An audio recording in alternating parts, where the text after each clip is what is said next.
Good morning, ladies. It's July 10th, somewhere, not here. But this is my last day from the beach. And I want to thank the Lord for such a wonderful time of just healing and refreshing for Ted and I. Wow, when you get out in God's creation and you really look at the magnificence of God, it brings everything in perspective, doesn't it? So, a happy and sad day for us. It's always good to get back to the world and business as usual, but kind of sad to leave a lack of reality, right? This is just fantasy land here at the beach.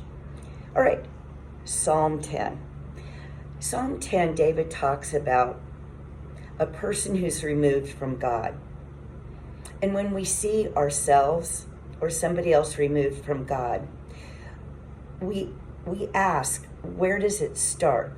And we ask that because we preemptively want to never let the first domino fall in moving away from God. We want to stop that from happening. So David gives us a clue.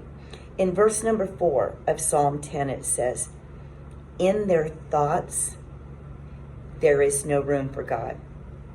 That's where it starts.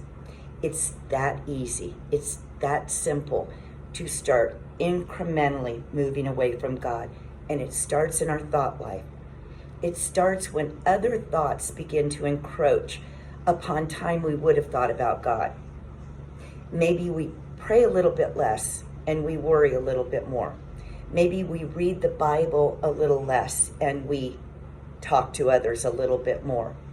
Maybe we don't sit quietly and meditate and spend time before God trying to hear his voice, and we listen to the voices of this world, all the clamor. It could happen in a million ways. But the fact of the matter is, we begin to drift when we quit thinking about God. The Bible talks about praying without ceasing, and that's a hard thing to wrap our brain around because we have to do other things besides pray 24/7. But I think the idea there is we're constantly ruminating. We're constantly thinking about God, which is in essence prayer. It's a communion with God. It's interacting with God. And when we think less about God and we think more about other things, we're taking a step away. The Bible also says, as we think in our heart, we become. So today, let's set aside time to think about God. Set aside 10 or 15 minutes, maybe when you come home from work, maybe after dinner you go sit on the porch, and you just think about God. Look at his creation and think about how magnificent the Creator is. Look at your kids or grandkids and think about how much love the Father has to create family. Get together with a friend and just rejoice in how good God is to put special people in our life. I'm not telling you what to think about exactly, but I'm telling you who to think about.